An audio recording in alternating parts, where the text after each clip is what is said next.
जय हिंद साथियों। Okay classes में आप सभी दोस्तों का एक बार फिर से स्वागत है। जैसा कि आप सभी को पता है, रेलवे ग्रुप डी का एग्जाम काफी दिनों से चल रहा है और काफी सारी शिफ्टों का एग्जाम कंप्लीट हो चुका है। तो मेरे भाई, उन्हीं शिफ्टों के आधार पर मैंने ये वीडियो तैयार किया है। जिन भी बच्चों का एग्जाम अभी तक नहीं हुआ, आने वाले दिनों में जिन भी बच्चों का एग्जाम है, इस वीडियो को लास्ट तक देख लेना। आपको समझ में आ जाएगा कि किस तरह के क्वेश्चन आप लोगों से पूछे जा सकते हैं। तो सभी स्टूडेंट वीडियो को लाइक कर दो, चैनल को सब्सक्राइब कर लो। साथ में मेरे भाई कमेंट सेक्शन में मुझे बता दो कि आप लोगों का पेपर कौन सी तारीख को है और कौन सी शिफ्ट में है। तो आ जाइए, शुरू करते हैं क्लास को बिना किसी देरी के। आप लोगों से पूछा गया, यदि डीफ को 123, कैन को 45 के रूप में कोडित किया गया तो बताओ बीई को किस प्रकार कोडित किया जाएगा। तो देखते हैं आप में से कितने बच्चे इस सवाल का आंसर करेंगे। फटाफट कमेंट करो मेरे भाई, इस सवाल का आंसर क्या होगा। तो देखो भाई, कोडिंग डी कोडिंग के जितने भी क्वेश्चन आपको एग्जाम में मिले, आपको कुछ नहीं करना, उन सब की नंबरिंग देनी है भाई, ठीक है। तो देखो DEAF, डी आता है 4 पर, ई आता है 5 पर, ए आता है 1 पर, एफ आता है 6 पर। तो इन सबको अगर मैं जोड़ दूं तो 123 तो नहीं आएगा, तो इनको गुणा कर दो भाई, इनको आपस में क्या कर दो, गुणा कर दो। तो 4 पंजो 20, 20 एकम 20 और 20 6 कितना होता है सर, 20 को 6 से गुणा करूंगा 120 आता है। लेकिन हमको तो 123 लाना है, तो इसमें मैं कितना ऐड कर दूं, 3 ऐड कर दूं, तो ये हो जाएगा 123 जो कि यहां पर है। कैन को देख लो मेरे भाई, सी आता है 3 पर, ए आता है 1 पर, एन आता है 14 पर। इनको गुणा करो, 3 एकम 3 और 3 गुणा में 14 करेंगे तो 14 तिया 42। इसमें 3 जोड़ा था तो इसमें भी 3 जोड़ दूंगा, आंसर आएगा तुम्हारा कितना, 45, जो कि यहां पर है। तो सेम काम करो तुम किसको, BEAK को। तो मेरे भाई देखो, बी आता है 2 पर, ई आता है 5 पर, ए आता है 1 पर और के आता है कितने नंबर पर, 11 नंबर पर। इसको देखो मेरे भाई, 2 पंजो 10, 10 एकम 10 और 10 को 11 से गुणा करूंगा 110 हो जाएगा। इसमें भी 3 जोड़ा, इसमें भी 3 जोड़ा, इसमें भी अगर मैं 3 जोड़ दूं तो आंसर 113 हो जाएगा, जो कि ऑप्शन नंबर डी में है। तो जिन्होंने डी आंसर दे दिया है उनके तो मजे हो गए, बाकी सभी का ये सवाल गलत हो चुका है।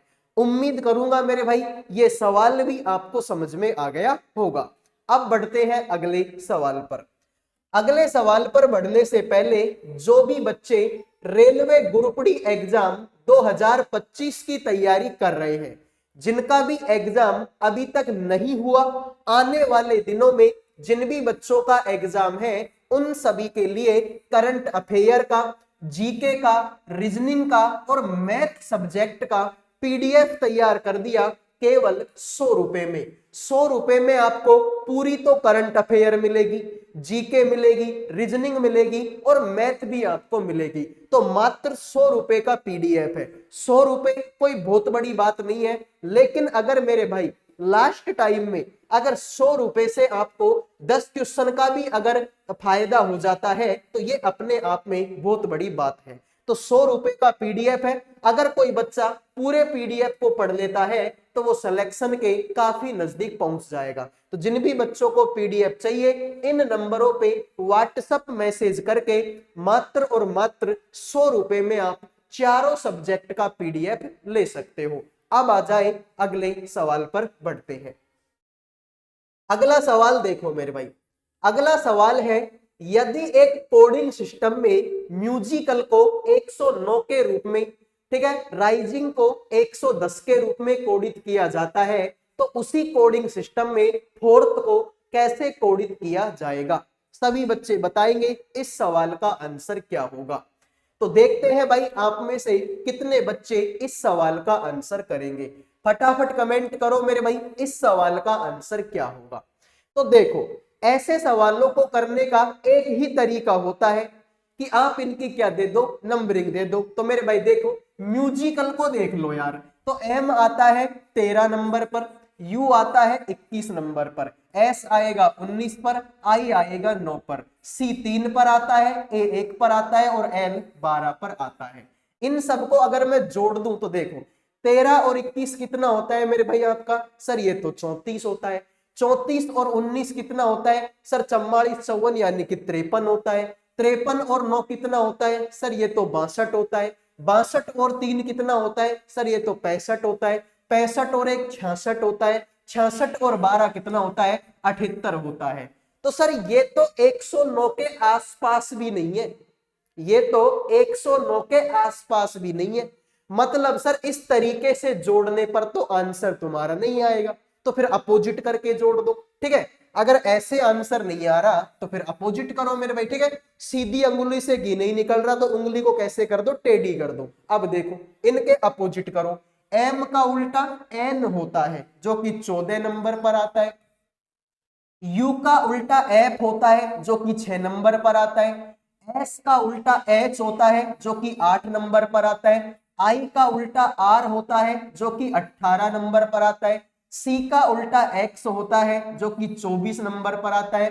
A का उल्टा Z होता है जो कि 26 नंबर पर, और L का उल्टा O होता है जो कि 15 पर। ठीक है, चलो जो बोल देने सर अभी क्लास ले रहे हैं, बाद में बात करेंगे। ठीक है, तो देखो इस सवाल को देखो मेरे भाई, अब इनको जोड़ लो। 14 और 6 कितना होता है, 20 होता है। 20 और 8 कितना होता है, 28 होता है। 28 और 18 कितना होता है मेरे भाई, 36, और 10 46 होता है। 46 और 24 कितना होता है सर, 70 होता है। 70 और 26 कितना होता है सर, वो तो ठीक है 70 90 96 होता है। 96 और 15 कितना होता है, तो सर 96 और 15 111 होता है। कितना, 111। लेकिन हमको तो 109 लाना था, तो ऐसे करो मेरे भाई, इसमें से 2 घटा दो, आंसर 109 आ जाएगा। तो अब आ जाओ, इसको भी देख लो मेरे भाई। R का उल्टा I होता है जो कि 9 नंबर पर। A का उल्टा Z जो कि 26 पर। I का उल्टा R जो कि 18 पर। S का उल्टा H जो कि 8 पर। I का उल्टा R जो कि 18 पर। N का उल्टा M जो कि 13 पर, और G का उल्टा T जो कि 20 पर। अब इनको जोड़ो मेरे भाई। 9 और 26 कितना होता है, 35। 35 और 18 कितना होता है, तो मेरे भाई 33। 33 के बाद 43, 53 होता है। 53 और 8 कितना होता है मेरे भाई, 61 होता है। 61 और 18 कितना होता है, तो सर 69 79 होता है। 79 और 13 कितना होता है, 82 92 होता है। 92 और 20 कितना होता है, 102 112 होता है। तो 112 में से यहाँ पर भी मैंने 2 घटाया, इसमें से भी 2 घटाऊंगा तो 110 आएगा जो कि यहाँ पर है। तो सेम काम अब तुम कर लो इस फोर्थ में। F का उल्टा U होता है जो कि 21 पर। O का उल्टा L होता है जो कि 12 पर। U का उल्टा F होता है जो कि 6 पर। R का उल्टा I होता है जो कि 9 पर। T का उल्टा G होता है जो कि 7 पर, और H का उल्टा S होता है जो कि 19 पर। अब इनको जोड़ दो। 21 और 12 33। 33 और 6 कितना, 39।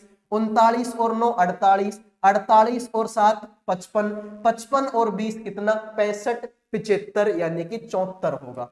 इन सबको जोड़ेंगे 74। इसमें से 2 घटाया, इसमें से 2 घटाया, इसमें से भी 2 घटा दो, तो आंसर तुम्हारा 72 होगा जो कि ऑप्शन नंबर 1 है। ठीक है भाई, जोड़ने घटाने में अगर कोई गलती हो गई हो तो वो आप देख लेना, बाकी लॉजिक यही है, अपोजिट कर दो और 2 घटा दो, अपोजिट कर दो 2 घटा दो, आंसर तुम्हारा 72 आ जाएगा। आओ मेरे भाई अगले सवाल पर बढ़ते हैं। तो प्लीज मेरे दोस्त लाइक और सब्सक्राइब कर दो। लाइक सब्सक्राइब करना बिल्कुल फ्री है। देखो भाई तुम्हारे सामने है पाउंडेज, POUNDAGE को। तो पाउंडेज को अगर इस तरीके से लिख दिया, ठीक है, तो उसी भाषा में स्टैंपिंग को कैसे लिखा जाएगा। तो देखते हैं आप में से कितने बच्चे इस सवाल का आंसर करेंगे। ठीक है भाई, तो देखो तुम्हारे सामने है POUNDAGE,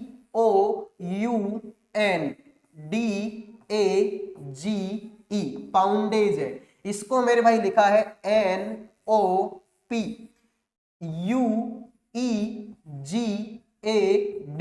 ठीक है भाई, इस तरीके से इसको लिखा है। तो तुमसे बोला है कि स्टैंपिंग STAMPING, स्टैंपिंग को कैसे लिखा जाएगा। तो ध्यान से देखो मेरे भाई, लास्ट के 4 अक्षर देखो तुम, DAGE, इसको तो इसने उल्टा करके लिख दिया DAGE। तो इसमें भी लास्ट के 4 अक्षर देखो, PING, तो इसको भी उल्टा कर PING, इसको इसने उल्टा करके लिख दिया। तो लास्ट में PING, सर इसमें तो नहीं है PING, इसमें भी नहीं है PING, PING, इन दोनों में से कोई एक आंसर होगा। तो यहां पर देखो मेरे भाई, तुम्हारे सामने POUN है, इसने लिख दिया, इसको उल्टा सीधा करके लिख दिया। लेकिन तुमको एक चीज समझ में आ रही है इसको देखकर, इसने इसको लिखा है बढ़ते क्रम में, N के बाद में O आता है, O के बाद में P आता है और P के बाद में U आता है। कुछ बच्चे बोलेंगे कि सर P के बाद में तो Q आता है। अरे मेरे भाई, मुझे भी पता है कि P के बाद में Q आता है, लेकिन इनमें कहीं पर Q है क्या?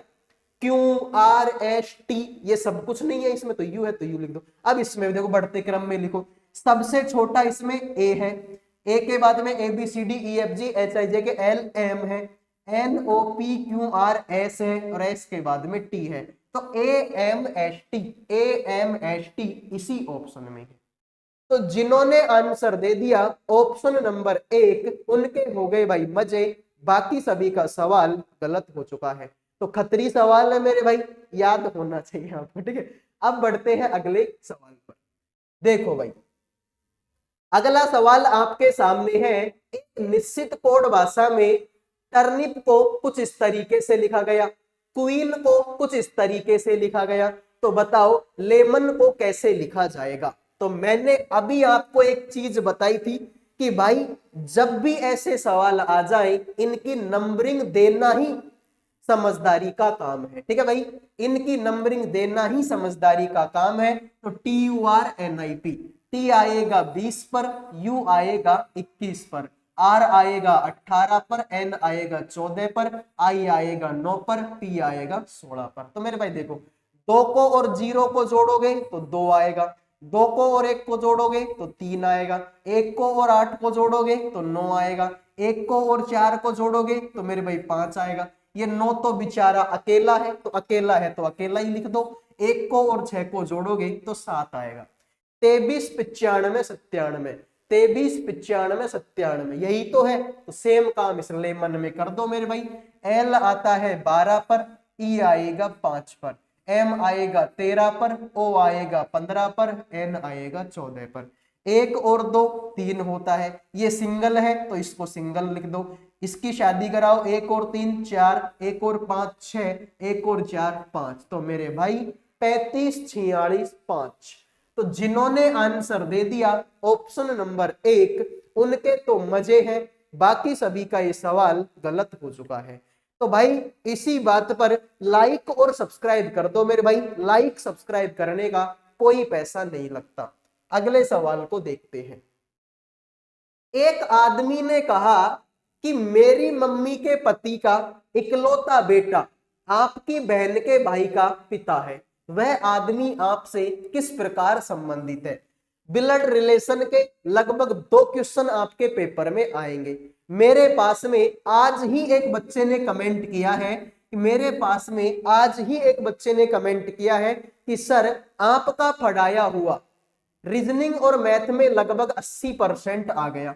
आपका पढ़ाया हुआ रीजनिंग और मैथ में लगभग 80% आ गया। और वो 80% कब की बात कर रहे हैं? अभी, जो अभी मैं पढ़ा रहा हूं इस टाइम पर, उसकी बात कर रहा है। पूरे साल की बात नहीं कर रहा कि पूरे साल मैंने क्या पढ़ाया था, अभी की बात करेंगे। अभी 2 4 5 दिनों में मैंने क्या पढ़ाया है, उसमें से 80% लगभग पेपर में आया था रीजनिंग और मैथ में। तो मेरे भाई अब आप विश्वास करो या मत करो, ये तुम्हारे ऊपर है। मैं तो सवाल करवाता हूं। देखो भाई, एक आदमी ने कहा कि मेरी मम्मी के पति का इकलौता बेटा। तो मेरे भाई एक आदमी, ये आदमी मान लो कि मैं ही हूं, ये आदमी मैं ही हूं।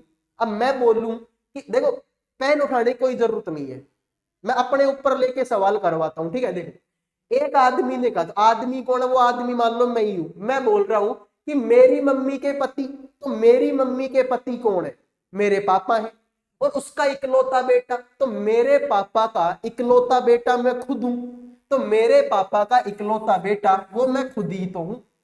आपकी बहन के भाई का पापा है, आपकी बहन, अब आप में से कोई भी मान लो कि आपकी बहन के भाई, तो तुम्हारी कोई बहन होगी, उसका कोई भाई होगा, तो उसका पापा है, तो ये उसका पापा है ये, तो मैं पापा हूं, इसका मतलब राइट आंसर दो होगा। हो गया सवाल, ना पेन उठाने की जरूरत पड़ी ना कुछ उठाने की जरूरत पड़ी, राइट आंसर तुम्हारा आ गया पिता। ठीक है भाई। तो एक आदमी कहता है, नहीं मैं कहता हूं कि मेरी मम्मी के पति यानी कि मेरे पापा, भाई मम्मी के पति पापा ही तो होते हैं, उसका इकलौता बेटा यानी कि मैं खुद। आपकी बहन के भाई का पापा है, तो तुम्हारी कोई बहन है, उसका कोई भाई है, उसका पापा है, तो उसका पापा कौन है? ये आदमी तो ये, तो ये मैं ही तो हूं, तो मैं पापा हूं, बात खत्म। आइए अगले सवाल पर बढ़ते हैं। अगला सवाल है, दिए गए विकल्पों में से उस अक्षर समूह का चयन करें जिसमें निम्नलिखित श्रृंखला में प्रश्नवाचक चिन्ह के स्थान पर आ सकता है। सभी बच्चे बताएंगे मेरे भाई इस सवाल का आंसर क्या होगा, क्वेश्चन मार्क की जगह पर कौन सा अक्षर आप लोगों का आएगा। फटाफट कमेंट करो भाई इस सवाल का आंसर क्या होगा। तो ध्यान से देखो भाई, बड़ा ही सिंपल सवाल, मैं इसको मान सकता हूं। देखो सी आता है 3 पर, जी आएगा 7 पर, के आएगा 11 पर, ओ आएगा 15 पर। 3 में 4 जोड़ेंगे 7, 7 में 4 जोड़ेंगे 11, 11 में 4 जोड़ेंगे 15, 15 में 4 जोड़ेंगे 19, 19 नंबर पर एस आता है। तो ये गलत हो गया और ये गलत हो गया। जी आता है 7 पर, के आता है 11 पर, ओ आता है 15 पर, एस आएगा 19 पर। 7 में 4 जोड़ेंगे 11, 11 में 4 जोड़ेंगे 15, 15 में 4 जोड़ेंगे 19, 19 में 4 जोड़ेंगे तो 23, 23 नंबर पर डब्लू आता है जो कि इसी ऑप्शन में है। तो जिन्होंने आंसर दे दिया ऑप्शन नंबर सी, उनके तो मजे हैं, बाकी सभी का ये सवाल गलत हो चुका है। उम्मीद करूंगा मेरे भाई ये सवाल भी समझ में आ गया होगा।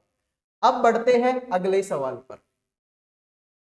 दिए गए विकल्पों में से उस अक्षर समूह का चयन करें जो निम्नलिखित श्रृंखला में प्रश्नवाचक चिन्ह को प्रतिस्थापित कर सके। अब जो बच्चे हैं भाई जिनको रीजनिंग बिल्कुल नहीं आती या किसी और टीचर से पढ़े हैं, ठीक है, तो वो क्या करेंगे मेरे भाई, सारे सवाल करके देखेंगे। लेकिन जो हमसे पढ़े हैं वो सवाल से पहले ऑप्शन देखेंगे। ठीक है भाई, वो सवाल से पहले क्या देखेंगे, वो सवाल से पहले ऑप्शन देखेंगे। और ऑप्शनों में एक चीज तुमको नजर आएगी कि यहाँ पर एस है, यहाँ पर एफ है, यहाँ पर जे है और यहाँ पर एच है।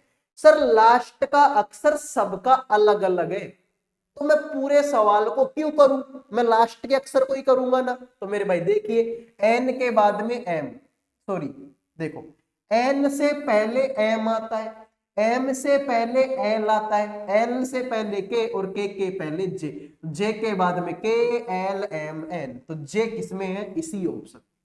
तो राइट आंसर आप लोगों का क्या होगा, राइट आंसर आप लोगों का सी।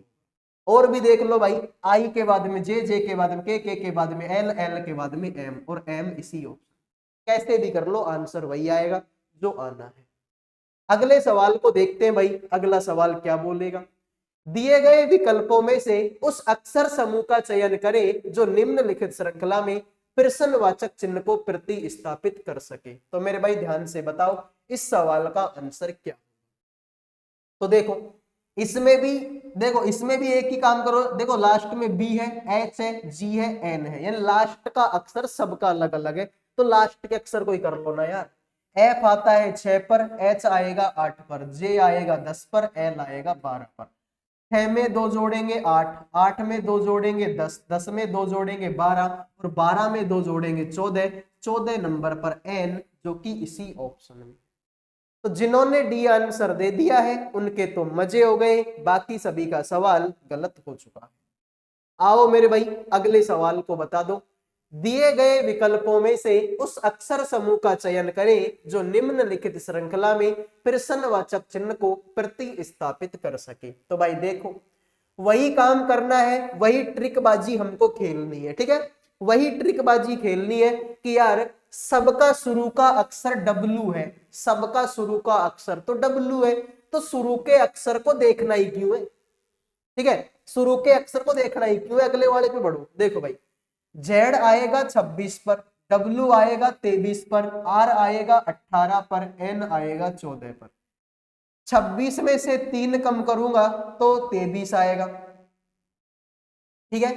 23 में से 5 कम करूंगा तो 18 आएगा, फिर 18 में से 4 कम करूंगा तो 14 आएगा। ये क्या है मेरे भाई, पहले मैंने 3 कम किया, ठीक है, फिर मैंने इसमें से 5 कम किया, फिर इसमें से मैंने 4 कम कर दिया।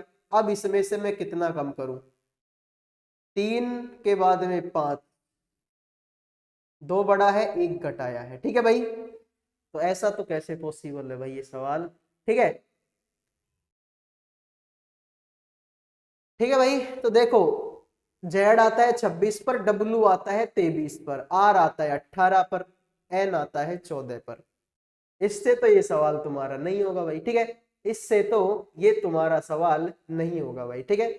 कुछ और करके देखे क्या भाई, ठीक है, कुछ और करके देखते भाई सवाल में। जैसे कि मान लो डब्लू है 23 नंबर पर, ओ आता है तुम्हारा कितने नंबर पर, 15 नंबर पर, जी आएगा 7 पर, वाई आएगा 25 पर।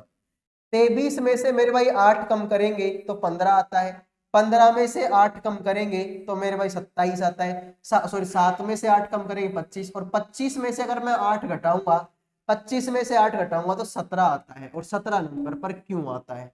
तो तीसरा अक्षर क्यों होना चाहिए, ये भी गलत है और ये भी गलत है, ठीक है। आगे आइए, तो टी आता है 20 नंबर पर, एच आएगा 8 पर, वी आएगा 22 पर, और जे आएगा 10 पर। तो मेरे भाई 20 में 6 और 8 का 14 जोड़ दो, 14 और 8 का 22 होता है, 22 और 14 ये भी 10 होता है, 10 और 14 कितना होता है 24, और 24 नंबर पर एक्स आता है। तो क्यों एक्स इसी ऑप्शन में, ठीक है भाई।